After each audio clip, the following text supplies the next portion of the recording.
असेल तरी तो 80 वर्षाच्या माणसापेक्षा जास्त अक्कल असते. याचं कारण असते तो अनुभवातून माणसं शिकले पाहिजे. आणि म्हणून तुम्हाला सांगतो की आपण खऱ्या अर्थाने ह्या कला आपण जपल्या पाहिजे. या कला जर आपल्या जपल्या नाही ती येणाऱ्या पिढीचं भवितव्य फार वाईट आहे. आपण कितीही सुशिक्षित असलो आई वडील,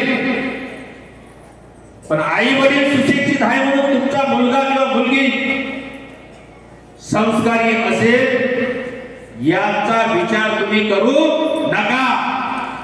कारण तुम्हाला सांगतो की आकाशातून पडणारा एक थेंब जर हो तू जाणार आई बरोबर आहे,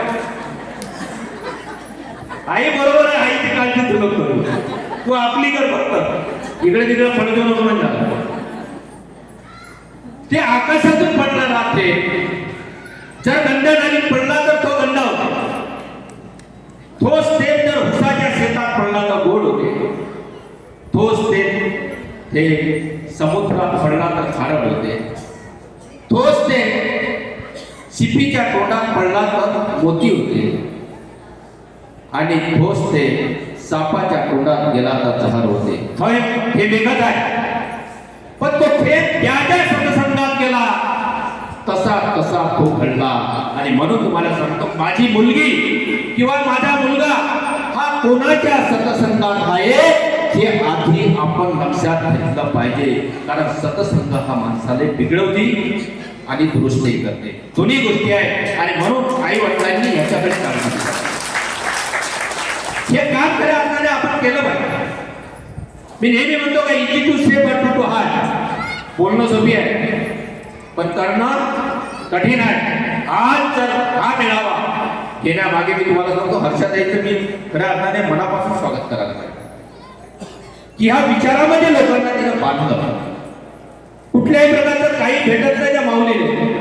मुलगा अपंग आहे, मुलगा अपंग असूनही जर हर्षाताई अमरावती जिल्ह्यामध्ये जर काम करत असेल आणि मला वाटते त्यांनी आजपर्यंत 25,000 मेंबर त्यांनी बनवले. किती बनवले? 25,000. सोबत संगीताताई काटोळे, अनुराग आहे. जो कार्यक्रम या ठिकाणी त्या माऊलीची अत्यंत महत्वाची भूमिका राहिली असे आमच्या पुष्पाताई करते आहे त्या चांदूर तालुक्याच्या अध्यक्ष आहे. आरतीताई निमकर सर्व अनेक तालुका अध्यक्ष या ठिकाणी आले आहेत. पण काही भेटत नाही, तुम्हाला सांगतो काही भेटत नाही. पण लोककला सेवा मंडळामध्ये एवढं काही भेटते तर तुम्ही घेता थकून जा. म्हणून काही घेऊनही यायचं नाही आणि काही घेऊन जायचं नाही. खरं जीवन तुम्हाला कळलंच नाही आणि खरं जीवन कळलं पाहिजे. म्हणून मी नेहमी म्हणतो का टू ट्रूली अंडरस्टँड लाईफ. खरं जीवन कसं आहे मी तुम्हाला सांगतो का यू मस्ट व्हिजिट 3 प्लेसेस. 3 ठिकाणी तुम्ही खऱ्या अर्थाने व्हिजिट केली पाहिजे. किती ठिकाणी? 3 ठिकाणी. पहिलं the hospital where you love that.